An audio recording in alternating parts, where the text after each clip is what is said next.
Great.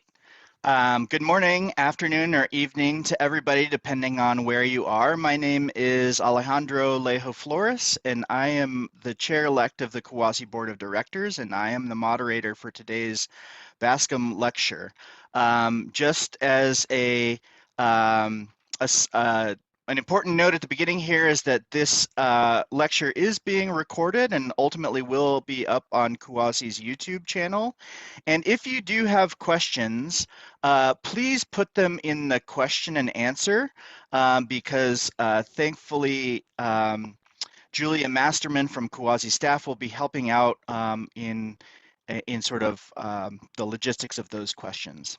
So today it's my honor and privilege to introduce this year's Florence Bascom lecturer, Dr. Nicole Gasparini. This lecture is named for Dr. Bascom, who was only the second woman to obtain a PhD in geology in the United States in 1893 and the first to be hired by the USGS in 1896. A crystallographer and petrologist by training, she developed new insights into erosive cycles in the Piedmont province, finding that the region was much more dynamic than was previously thought. And this is certainly pertinent to today's lecture. Dr. Gasparini earned a BA in physical geography and a BS in mathematics from the State University of New York in Buffalo, and then went on to complete her PhD at MIT in civil and environmental engineering. She was a postdoc at Yale before serving as a AAAS Congressional Fellow for Congressman Ed Markey of Massachusetts. And after a subsequent postdoc at Arizona State, she joined the faculty at Tulane University in 2008, where she is now an associate professor. Nicole is a process geomorphologist, but that doesn't do justice to her research. She maintains a research program that integrates fieldwork and numerical modeling to understand the hydrologic, geomorphic, and climate controls on landscape development. And as part of that research program, she's the co-leader in the development of the LandLab model, an open source Python library that allows users to quickly build sophisticated models that combine geomorphic, hydrologic, ecologic, and other processes to understand the development of landscapes and the critical zone. Importantly, she's also a tireless advocate for justice, equity, diversity, and inclusion in the earth sciences, having supported the development of the GeoLatinas program at Tulane. And last year, she was elected a Fellow of the Geological Society of America. So it gives me great pleasure to hand the stage over to Dr. Nicole Gasparini. Thank you. Thank you so much, Lejo, and thank you everyone for taking time out to listen to my talk today. It's really such an honor to be giving this talk. And I'm starting out with this photo because this kind of illustrates to me what I envision a generic geoscientist or environmental engineer thinking about when you ask them, what do you think about when I say, what's at the intersection of hydrology and geomorphology? And, you know, the classic thing is a north-facing green, longer slope and a south-facing brown, shorter, steeper slope. And then we can throw in some clouds and some mountains and for good measure. And then that's the intersection between hydrology and geomorphology. But that's where I live every day, at the intersection between these two disciplines. And I hope you will believe me that, and I will convince you by the end of the talk that there's really so much more, so many exciting questions for us to tackle.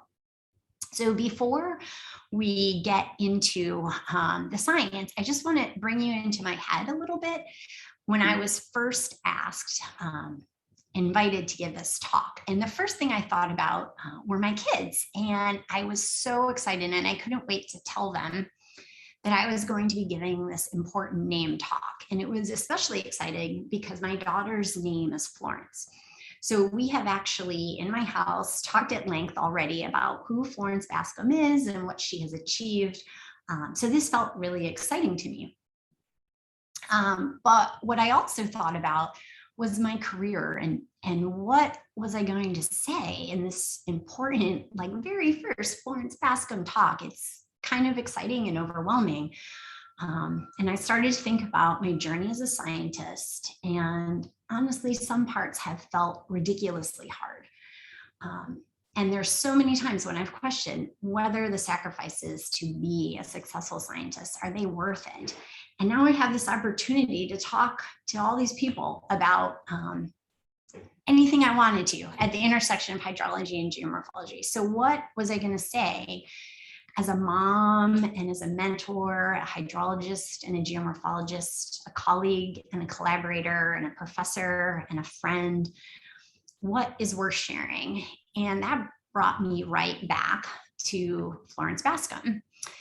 So the story goes that when Dr. Bascom was the first woman to earn her PhD at Johns Hopkins, there was, a lot of questions. Should we let this woman in the classroom? And so she was made to sit behind a screen so as not to distract the men from learning. And I'm going to guess that everyone watching today thinks that's kind of ridiculous. And certainly we would not do that right now, especially not in the sciences, because learning is for everyone, right? And it's true. We have come a long way since Dr. Bascom got her degree.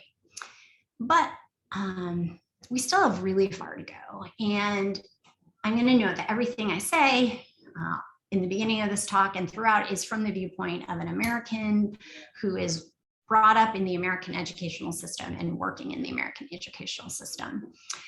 But I want to point to you and illustrate some screens, some really thick and opaque and hard to get past screens that still exist in our educational system. And this is really nicely illustrated in a paper by Dr. Tyanez Jones, in which Dr. Jones interviewed students of color who were in university following STEM majors. And here's what some of those students had to say. Being the only Black student in class, white students don't want to work with me, or they think I am not smart enough for group projects. For all my classes, I am one of the few females of color. It makes it so much easier for professors to remember me and call me out in large lecture classes. I've noticed that many white people in my class tend to ignore me and talk to their white neighbor, even when I'm closer to them. There are people who still doubt me when I tell them I'm pursuing a career in engineering because I'm a female going into a major dominated by white males. These are the modern screens, okay? And if you take anything away from this talk, is that we have to do better when it comes to inclusion in STEM. There's really just no reason not to. Yes, it's true, our science will be better when we are more inclusive and more equitable. Our outcomes will be better, but really it's just the right thing to be inclusive. And so I don't have a lot of time to talk about inclusion and equity today, but I do want to highlight one group, which is the GeoLatinas, an international organization that has really given me new energy and life for my science. It's given me a lot of opportunities and collaborators and just a general sense of belonging in the sciences that I never really felt. And it's kind of interesting because I'm not even a Latina, but I've really found a home with this group. So I want to emphasize that equity should be part of your daily work, and it's not necessarily service to others. And if you are already feeling like, oh my God, what is this woman talking about? I'm not here for soft stuff. I want science. My message to you is that if you work with other people, you have to care about the inequities in STEM. And I think this was made apparent last year, just really blew this out of the water. And so there's many ways to work on inequities and bring justice to our fields.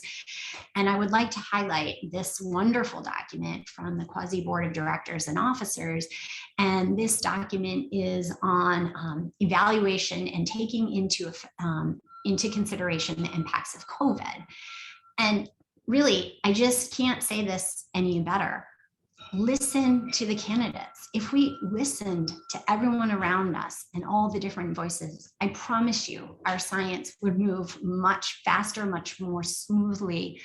We'd be a much better place. And I also love this. Realize that even though we all look like hydrologists from the outside, the specific needs and impacts are highly variable for different people. And here they emphasize different types and approaches and methods for doing science, But remember, even behind, we are people. We bring our illnesses or the illnesses of our family, our caretaking responsibilities. All of these things are part of us as humans that need to be considered. So I really would encourage everyone to look at this document. And if you have privilege, now is the time for you to use that privilege to work towards a more equitable STEM. And again, there's really a lot of ways to do this. One of my favorite ways to do this is through open source. Open source is a great way to level the playing field. Yesterday and today, we heard a little bit about HydroShare. It's a wonderful, wonderful way to share models and tools and educational materials. I'm sure it saved a lot of butts last year as we were all scrambling to go online. I'm going to tell you a little bit about LandLab, and LandLab is an open source modeling platform for modeling surface processes, and it's part of the CSDMS, which is the Community Surface Dynamics Modeling System. And these two things are interwoven, and they're ways to get everyone modeling and making codes available to everyone and making them accessible. So open source is a great way for everyone to jump into equity and fairness and justice within our sciences. And with that, I will jump into some of the quote unquote harder science of this talk. So this talk is going to be works in progress, because I kind of feel that all science just begets more science, and there's really never an end, just a choice to stop working on a particular project. The first project I'm going to talk about is river hydrology in my backyard. And this is related to floods, but also to land building, which is an important issue in my backyard, which is New Orleans. The second thing I'm going to talk about is modeling opportunities at the intersection between hydrology, geomorphology, and fire. And then the last thing is just a little peek into some ongoing work that we're doing that applies many different tools to tackle the intersection between hydrology and geomorphology. Okay, so here's my backyard. I live in New Orleans, and if you're familiar with the Crescent City, that name for New Orleans, that comes from just this curve, this big curve in the river. And what's going to be important for this talk is, one, that New Orleans is about 100 miles as the river flows to the Gulf of Mexico. And you're going to see lots of pictures of the river from this sports field area that my family goes to a lot, and this stream gauge from the Army Corps in the New Orleans district. Okay, so this story starts in 2008. And for those of you who are hydrologists, you probably know about this paper that stationarity is dead, weather water management. And this paper, kind of rocked all of us. And if you're not familiar, let me just quote and read directly from Millie and co-authors. Stationarity, or the idea that natural systems fluctuate within an unchanging envelope of variability, is a foundational concept that permeates training and practices in resource engineering.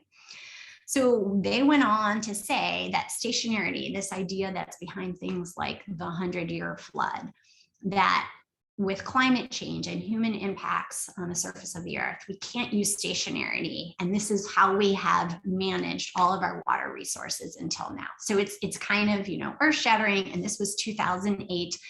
And this paper has thousands and thousands of citation and really influenced a lot of our thinking. And here's a figure from that paper, which maybe is a little bit outdated, but it doesn't really matter. The essence of this figure is that in all of the blue places, climate change will bring increases in runoff volumes, so more surface water flow. And in all of the red and orange places, you will have decreases in surface water flow. And this story is going to be about the Mississippi River, and particularly the river in New Orleans. But of course, what happens in New Orleans is dependent on all of the upstream watersheds. So we have to worry about whether or not there's going to be increases or decreases or changes in delivery of water from these upstream areas, and how that will impact water infrastructure in New Orleans. Okay, so here we are. Back in New Orleans. And why does this matter? So not only did that Stationary is Dead paper come out in 2008, but I moved to New Orleans in 2008. And so, of course, I'm not a big river engineer or anything, but I wanted to learn about the Mississippi. This is so exciting. And so one of the first things I learned about was the Bonnet Carré Spillway. And the Bonnet Carré Spillway is about 12 miles upstream from New Orleans, and it's essentially a release valve for the Mississippi River. So in this photo, what you can see, this is the Mississippi River, and normally it stays over here and does not come into this area. But this is the spillway of the Bonnet Carré, and this is after an opening of the spillway. And what you can see is it's wet and brown and muddy. So what happens is when there's too much water on the Mississippi and we need to protect New Orleans because the water will be too high, we can open up this wall right here and we can let water out of the Mississippi. It flows through the spillway and into Lake Pontchartrain, which is out of this picture. And what you can see is that it carries not only water, but sediment out of the river. So this is a protection valve for New Orleans. And all of the Mississippi River is leveed and has spillways and controls in order to prevent water from flooding. But that's a double-edged sword, right? Because if you look at this image from 1932, what you can see, this aerial image from NOAA, compare that with 2011, there's been a lot of land loss. And one of the ways that there's been land loss is because we keep the river in its channel. Naturally, the river would spill out, and with it, it would bring sediment and it would start to build back land areas that are eroded. Of course, there's a lot of processes going on in the Delta that are having us lose this land. There's subsidence, we're going through and digging pipelines and all kinds of stuff. But this is one thing that we're doing. We're leveeing the river and we're not letting it go out and make new land. Okay, so these are all things I kind of started thinking about when I moved to New Orleans in 2008. And so here's a recent picture that I took of the river, and this is kind of the river doing its regular thing. It's hard to take photos of the river because it's so big, but this is the Mississippi River. This is the bank at the sports fields where we are often at. And what you can see is this kind of ledge right here. And this gentleman is sitting on the ledge, but he actually could walk down to the river if he was so inclined. Okay, and this is a picture where the river is at about 10 feet. Here's the river in March 2019, and it's at 16.6 feet, and 17 feet is flood stage. So at this point, the river is being monitored and in check because we have the Bonnet Carré Spillway open and we're releasing water because we don't want the Mississippi to be any higher. And what you can notice is here's that same ledge that the gentleman was sitting on before. The vantage is a little bit different, but the water comes right up to it. And this is March 2019. And what you may remember is that in 2019, there were massive floods going on in the upper Midwest. And so these Wikipedia images, these images that I took from Wikipedia are really interesting. They show here the confluence of the Missouri and the Platte rivers. And here's sort of a quote unquote normal March. And then here is an incredibly wet March. And that was March 2019. There was a lot of flooding and a lot of loss of land and crops in that year. And I love this interaction. If you haven't seen this, this is a New York Times interactive. And I love the way the New York Times labeled this a slow motion disaster, because we oftentimes think about floods as flash floods is kind of the common thing that comes to our head. But this was a flood that essentially went on for months and months. And as you're going to see, like the water was high all year in New Orleans. And so this is the previous slide that I was showing you. So that's upstream, and all that water is going to come down to us. And maybe it's going to leave as the water overtops its levees. Maybe it's going to leave through spillways. But we have to worry about that. And it's kind of a slow moving disaster because it takes a long time for water to move through this system.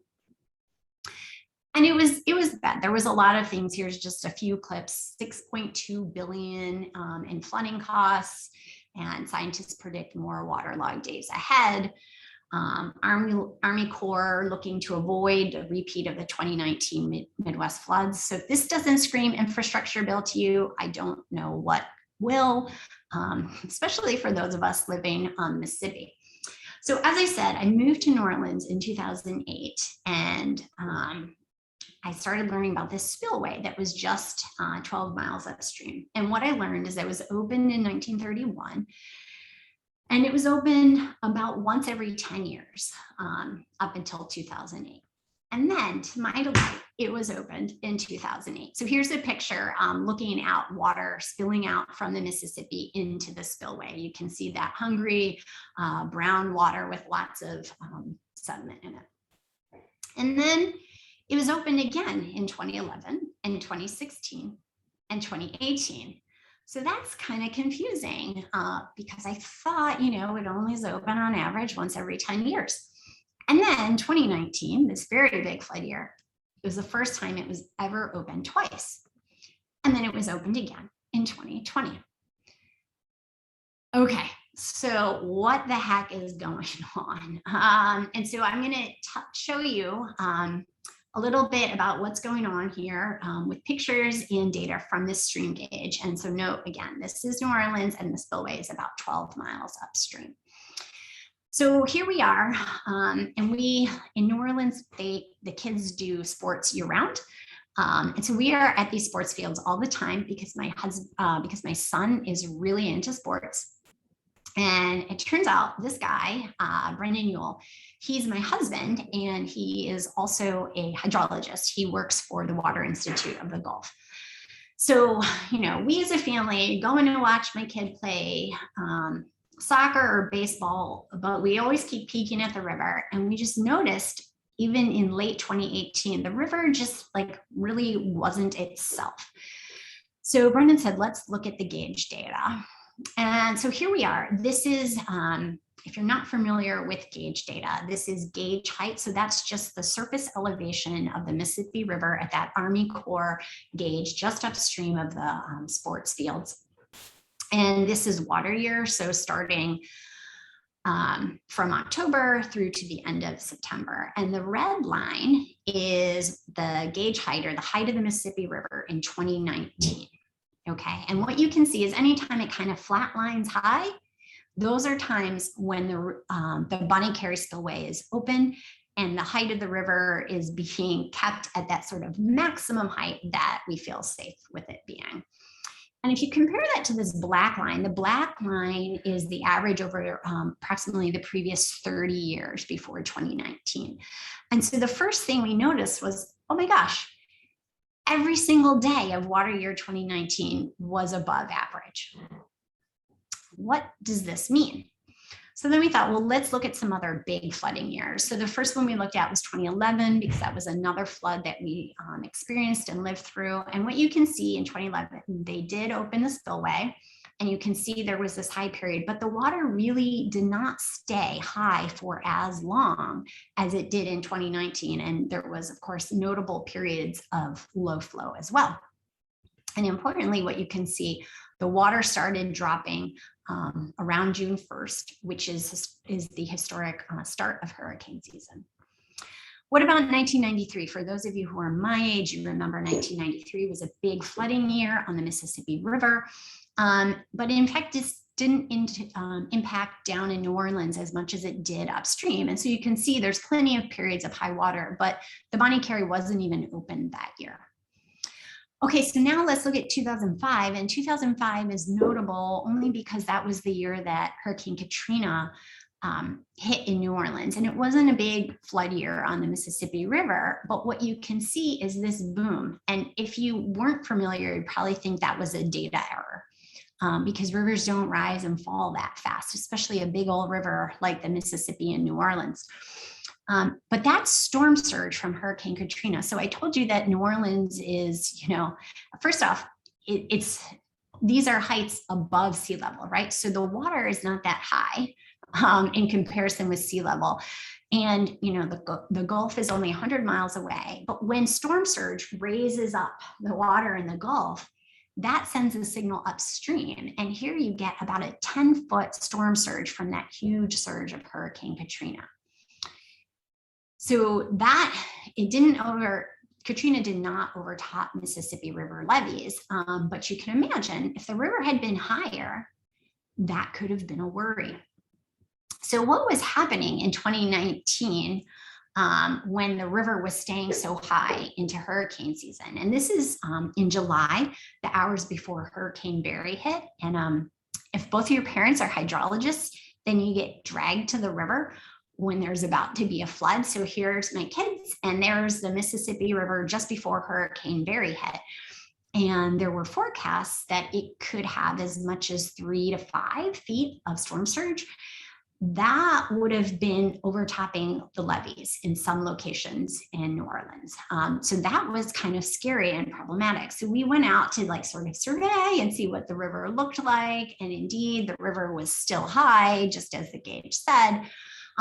But it turned out that the storm surge from Hurricane Barry was not so big, just a foot or two in some places.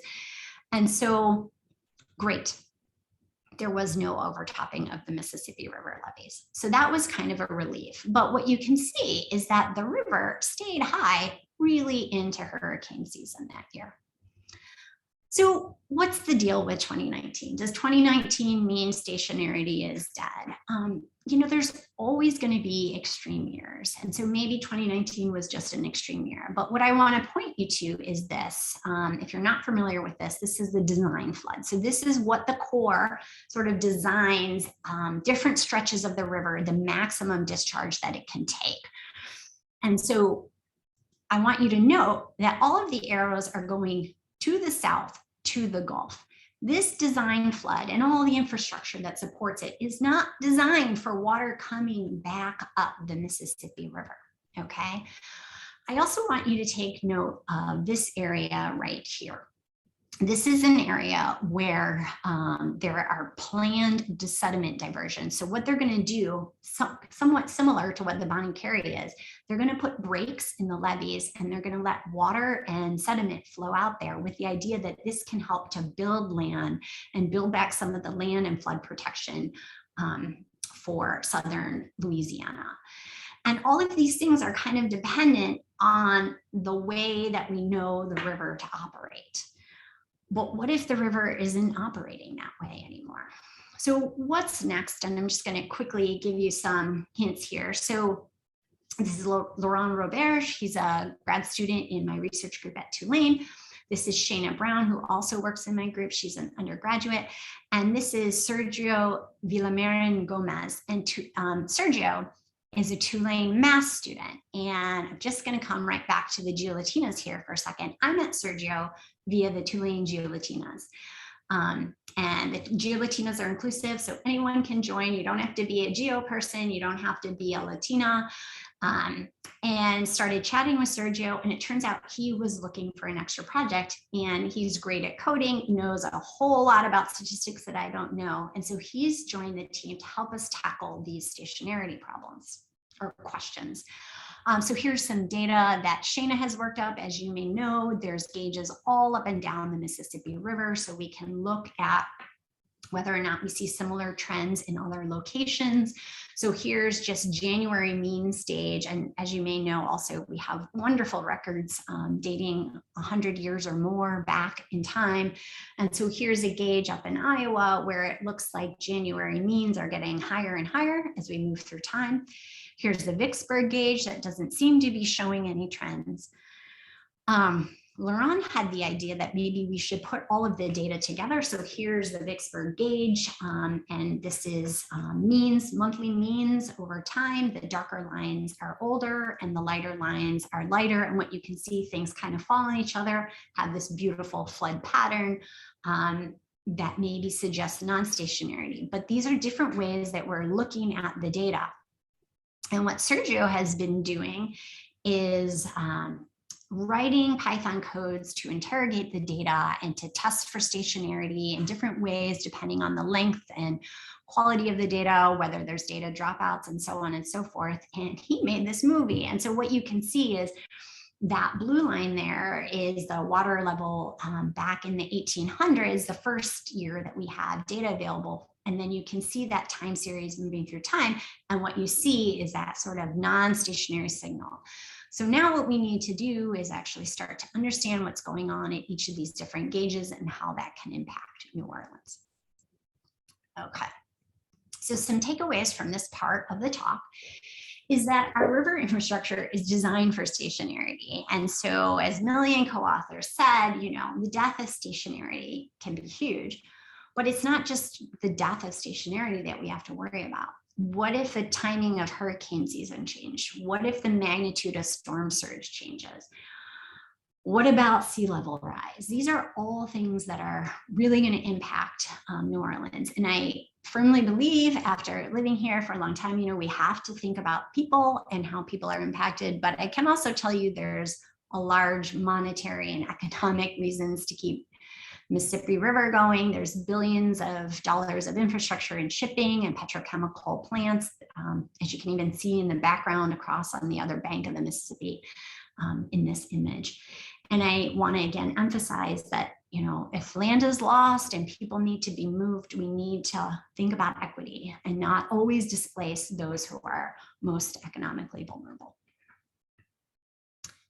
Okay, so the next part of my talk is going to be on geomorphology and hydrology modeling. And this is all work done by my former graduate student, Dr. Jordan Adams. And Jordan was interested in how fire impacts hydrology and erosion. And this image right here is of the area that was burned by the Buffalo Creek Fire, which has basically happened right in the middle of Colorado in 1996. This imagery is from 20 years later. So you can see this was a pretty devastating fire that you can still see it, its signature in the landscape. And this right here is Spring Creek, and there was a large rainfall event after the fire that we think was about a 500-year rainfall event, led to massive flooding and massive erosion. And so Jordan started to tackle this problem when she came in as a graduate student.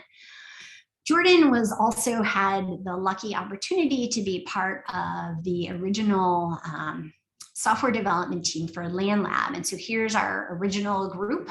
We've grown and so many people have contributed to LandLab, but Jordan really walked into this challenging problem because she's a nurse scientist, but she also had to be a software engineer. And LandLab has received a lot of funding, primarily from the SIZE program, which is for computer science and software sustainability. And we got 2 large grants for this to build LandLab, not to do our science, but to build something that can be used by others, a modeling platform that's easy to pick up and easy to use for earth scientists that aren't necessarily experts in coding, because we don't actually usually teach coding and any kind of software skills in geoscience departments. So Jordan had the great and wonderful and challenging and sometimes really head-banging task of building software for the community and also answering science questions. So she's really interested in this intersection between hydrology and landscape evolution. And so we need to think about what hydrology is in a landscape evolution model. So if you look at this kind of schematic, this is, rainfall rate over time as hydrologists might think of it, and we're simplified it just to a constant rainfall rate over time. And of course, we know that this leads to a hydrograph, discharge over time that rises and falls in the river, and that varies depending on where you are in the river. And in real life, no hydrograph looks like a rectangle. No hydrograph really has this shape, but that's what they look like in a landscape evolution model. In a landscape evolution model, we calculate discharge generally just by multiplying the precipitation rate times the drainage area. The reason for this is because it's not computationally intensive. Calculating a hydrograph is incredibly computationally intensive. And when you're interested in tens of thousands to millions of years of landscape evolution, we just don't have the resources to route hydrographs. Okay, so that's what landscape evolution models are designed to do. But Jordan had the foresight to say, what opportunities might we have and what questions and insights might we get if we actually route flow and then look at the resulting, I'm going to call this an incisograph. So rather, if you have a rectangular hydrograph, you get a rectangular uniform incision for the duration of the storm, and then it ends. But if you actually route flow, then your incision is going to happen potentially throughout that whole flow event. So we're going to use Spring Creek as our muse, but we are not modeling the exact scenario that followed the Buffalo fire. We're just sort of doing some sensitivity testing to get an idea of how much impact does this make. So here is on the bottom, you can see the hydrograph through time from, this is in fact a 2-hour storm, but what you can see, that's the outlet hydrograph. So that's flow right at the outlet of this watershed, and this is Spring Creek. So we're routing raining across the whole entire watershed and routing flow across the whole entire watershed. You can see that drain out. And this bottom image is just the hydrograph outlet, but there's a hydrograph at every single location on the landscape. And so what we did, what Jordan did really, was she just tested a bunch of different scenarios. We're going to model 2 different rainfall rates. The top plot there you can see is 22 millimeters per hour, and that's about a 2-year rainfall event in Spring Creek. And the bottom is 80 millimeters per hour, which is about a 500-year rainfall event. And the reason why we chose that again is because it's thought that that's what occurred after the big fire in 1996. And on each of these curves, these are hydrographs, outlet hydrographs. The top curve is the no infiltration controlled case. And the reason why we have a no infiltration control case is because fires are thought to reduce infiltration into the soil. So the idea that soils can become hydrophobic. And of course, you would never have 100% loss of infiltration, but this is just an end number to use. So on the top and bottom plots, the differences are, one, the rainfall, and then each of the different lines show what is the difference in runoff produced by different initial soil moistures and then with no infiltration at all. And then we can look at what happens if we also increase hydraulic conductivity. So we have a few free parameters to play with here. And of course, high hydraulic conductivity can really reduce the magnitude of the flood. And in fact, with a smaller storm, you can get scenarios in which you don't have any runoff at all. Okay, and also last thing to note here is just look at the difference in the axes. Of course, with the higher rainfall event, you get a lot more discharge. And again, these are just outlet hydrographs, but we can do this everywhere. And so with the hydrographs, we can also then model shear stress. And again, these are just showing at the outlet, but we can do this everywhere. And so depending on the situation, what is your hydraulic conductivity? What is your initial soil moisture? We can map or we can calculate the shear stress through time. And if you're familiar with sediment transport and erosion, dz/dt, which is just the change in elevation in time, or the erosion rate, is going to be proportional to that shear stress minus some critical shear stress, which is related to sediment properties. And so what you can see in these 2 plots is that with the smaller storm, there's going to be periods in which the storm is going to surpass the critical and can actually move and do erosion. And there's going to be a lot longer time and higher magnitudes of shear stress to do work with that large storm. So because we're doing this everywhere, we can actually calculate erosion maps for different storms. So here's just 2 examples of erosion maps produced. Again, on the left is the 2-year storm, on the right is the 500-year storm. And this is just for one scenario of hydraulic conductivity, initial soil moisture, and critical shear stress. And not surprisingly, the larger storm does a lot more erosion, okay? And so you can see that all along this main channel, we would predict erosion. And again, this is not any kind of prediction as to the exact conditions after the fire, but just sort of exploring space. And so this was really interesting to us, and we started thinking about it, and we put this kind of in a different framework. So if you look first at these bottom plots, this is average total eroded depth for a given drainage area. So drainage area increases as you move downstream, And we binned, so each of these points is binned over many, many points. And we looked at the average eroded depth for given drainage areas. And if you look at first this plot, the circles are the no infiltration case. So that's like the worst case fire scenario. And then here's just one particular case of soil conditions. And what you can see is there's a big jump between, this might be pre-fire and the blue circles may be post-fire. When you look at, and this is the 2-year storm, when you look at the 500-year storm, the offset is not as much. And so, and you can see that as well in these maps. So these maps just show relative increase in total eroded depth pre-fire to post-fire, given our assumptions about sort of what post-fire conditions might be. And you see a lot more red. This is large increases in eroded depth between pre and post-fire. And this is really interesting because I think we're often tempted to be pulled to that extreme event that happens after a fire. You get like a big fire and then a huge rainfall event. But sort of what this told us is that actually a fire with any kind of decent rainfall event can do a lot of work. And in some ways, this was kind of obvious, but we had never really heard it said this way. So, you know, basically big storms do a lot of work all the time. You don't need a fire.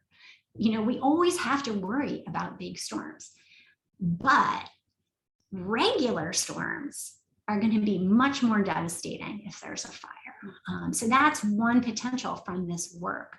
And I think that's really important because remember, a lot of these watersheds are not just changing and becoming more vulnerable to fire, but the way that rainfall is being delivered is changing too. And in many places, you know, rainfall is coming more intensely, sometimes for shorter times, sometimes at different times. And all of these things need to be considered when we think about how we're going to manage these watersheds into the future.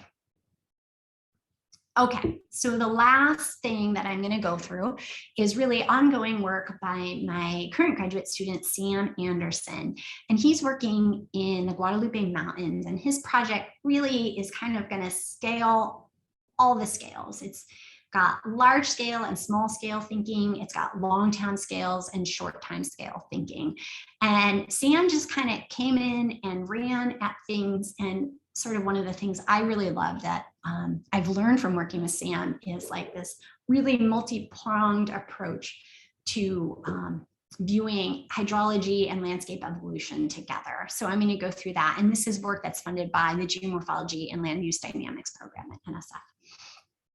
Okay, so the Guadalupe Mountains are a place of extremes. It's pretty dry there if you've been there at certain times of the year, but it's also prone to flash flooding. So this is a photo that Sam texted me the very first time he went in the field without me.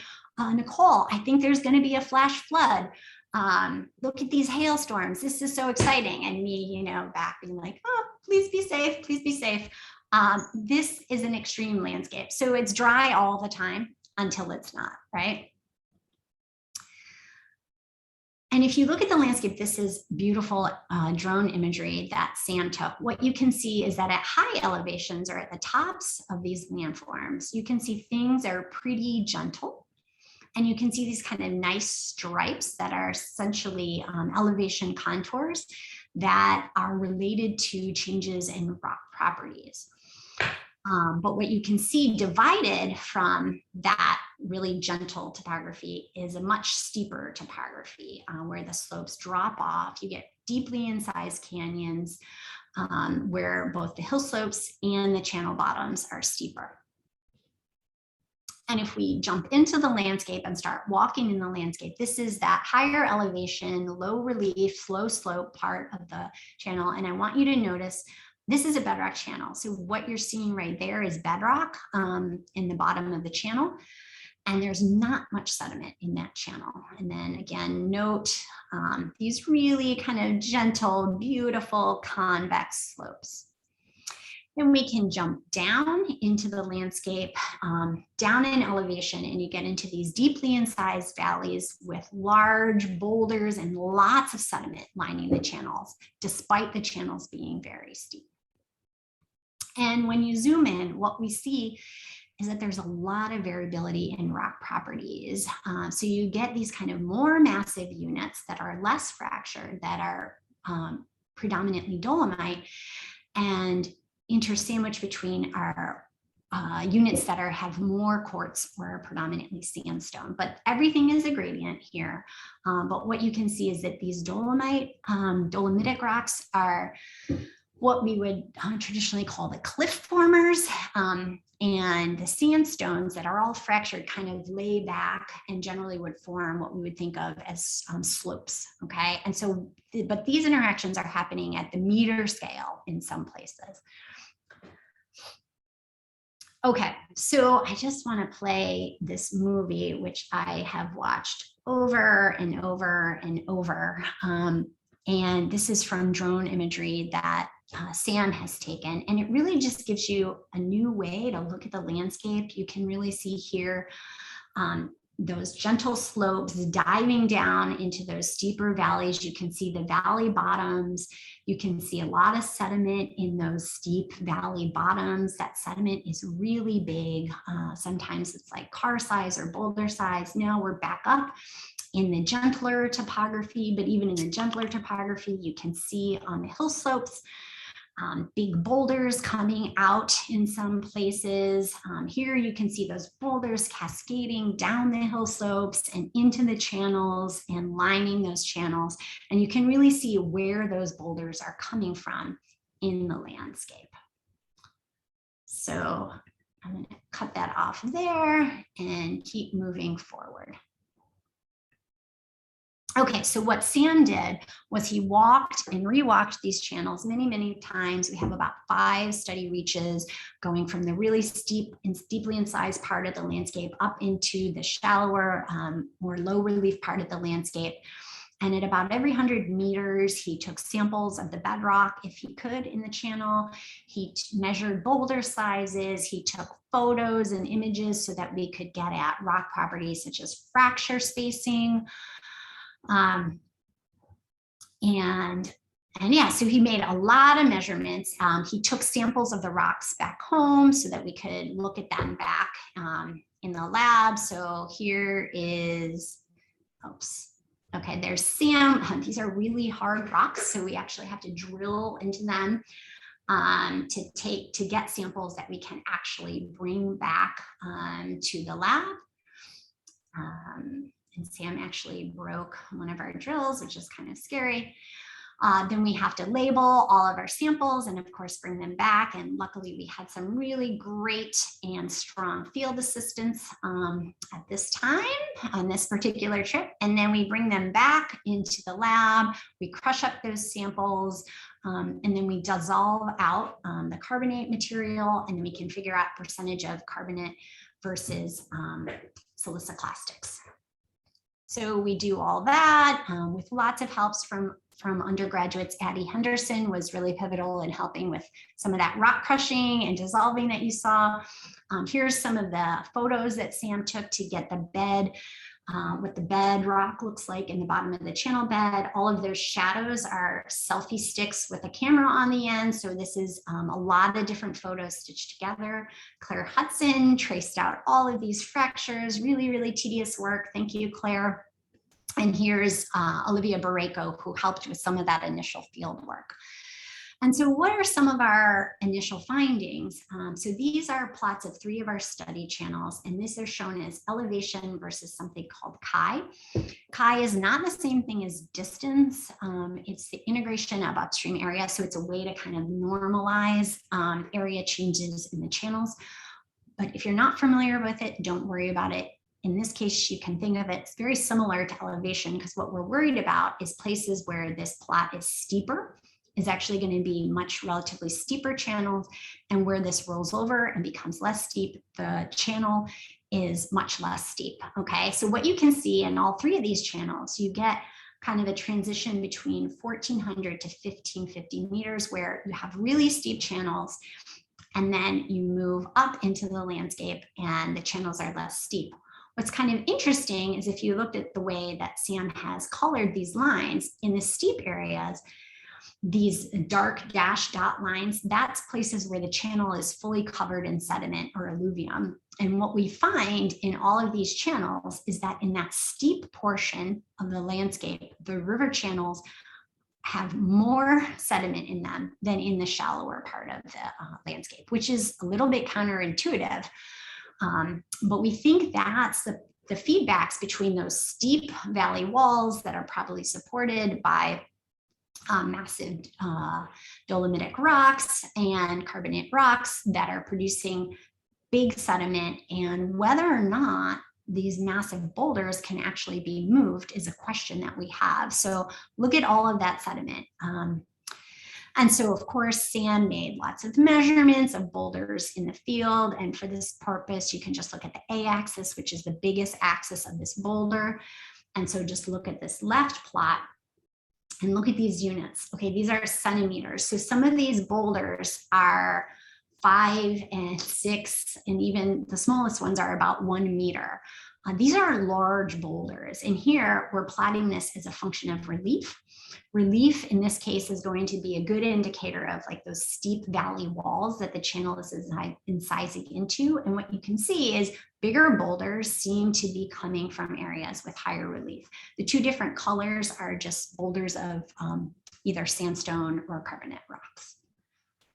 So trying to put this all together, we think there's feedbacks between the rock types, the grain sizes they produce, the way that the channel evolves, and the sediments in the channel, and how that impacts the larger evolution of the landscape. And one question we have is, with all these boulders in the channel, is this landscape actually still evolving?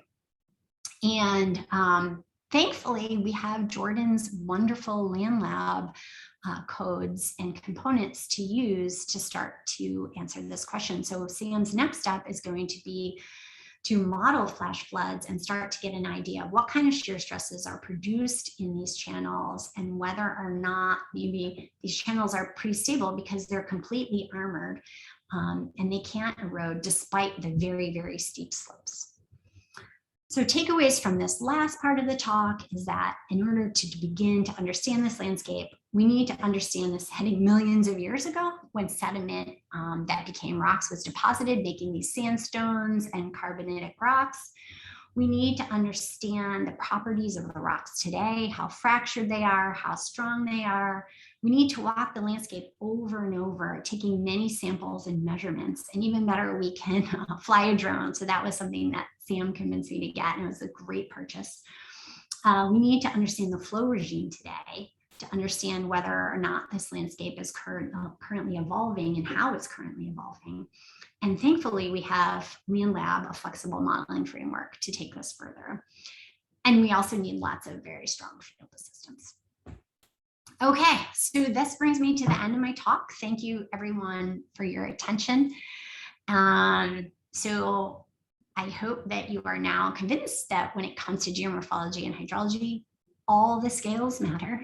The problems are big, and they're getting bigger because humans like to mess with things. And we still want to live on this earth, but we want to change it up a lot. And so how are we actually going to do that if we're changing the hydrologic system? And if we want to tackle all of these questions, these are important and hairy questions, let's include everyone, because why wouldn't we? Don't we want all the best minds working on these questions? And we have to remember that just giving someone a seat at the table isn't necessarily include them. We really need to change our ways and make these spaces a place where everyone is welcome. And with that, I will end my talk. Thank you so much, Nicole, for that. That was outstanding. Either raise your hand. I'll be watching for hands from attendees. You can also put your questions in the Q&A. Feel free to do that. We do have a question in the Q&A right now. It is from Sarah Ledford, and she an approach like you used in the burned watershed could be adapted to think about erosion in watersheds with variations in land use type. Could you spatially vary infiltration rate to replicate impervious cover to adapt this approach to cities to think about answering questions about incision and erosion in urban systems? Thanks for that question, Sarah. That is a great question. And I feel like maybe you have read our minds. I think that is a great idea. I do want to stress that LandLab is more of a surface processes model than it is a hydrologic model. And there may be, or let me rephrase that. There are more sophisticated hydrologic models for modeling urban runoff. But I do think one of the beauties of LandLab is that it's relatively easy to use. We have lots of tutorials. And so these are kind of ways that we can start to play and think about questions to ask. And it's also great ways for learning, especially for students, undergraduate and graduate students. And then, yes, we absolutely need to take it to those places where we can do spatially, by the way, we can do spatially variable infiltration rates and saturated hydraulic conductivities, and all of those things are possible. Yes, thank you.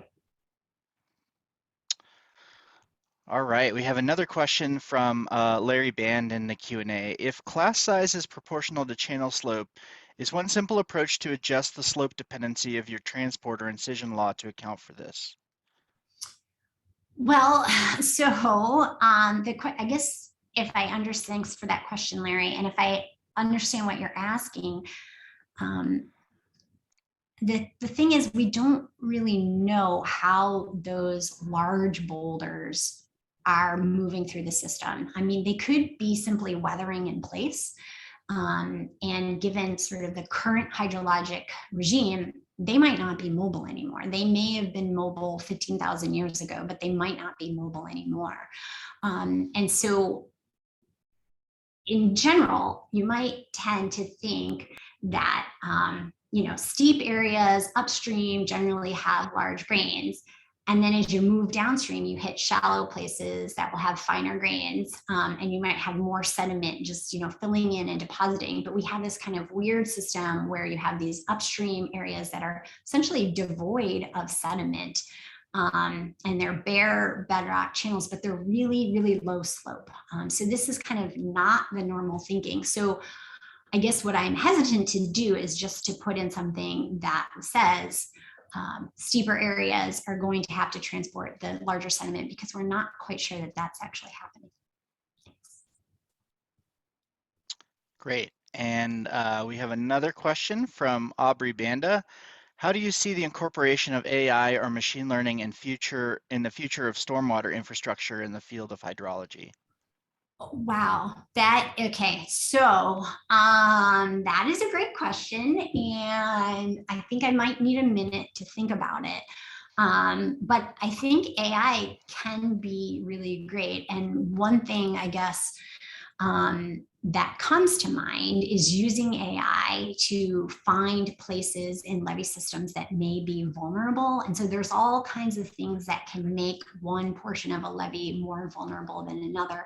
So if you're familiar at all with the Mississippi River levees, we have in a lot of places a concrete lining on the inside. So it's earthen levees, but there's concrete to prevent erosion on the inside, or gabion structures or gabion cages.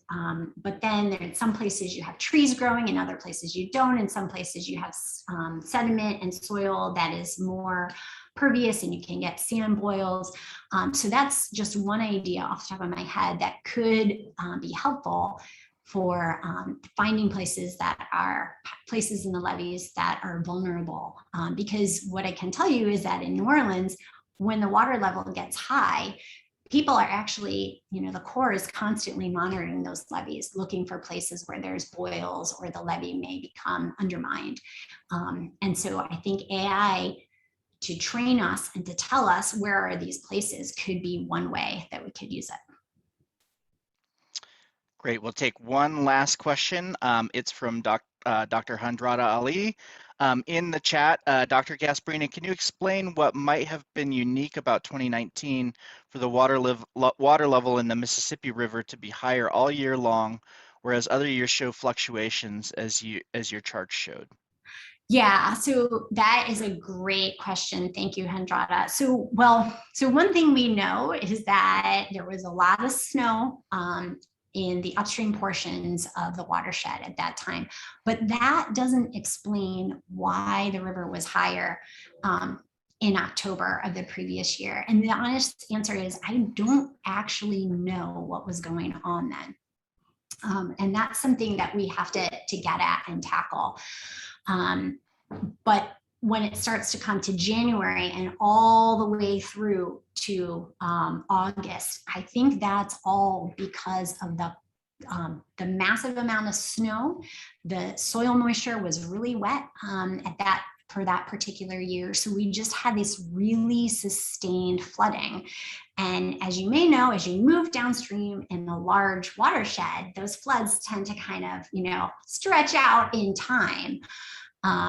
But I think what it does emphasize is that, what our lows are just as important as what our highs are. And really, there's more questions than I have answers. So thank you. Awesome. Well, thank you again, Nicole. And thanks to everybody for attending today. Just a reminder, this talk will be up on Kawasi's YouTube channel if you'd like to go back and revisit parts of it. Thank you, Nicole, for your time today and talk. Thank you very much. Thank you. And this concludes this session.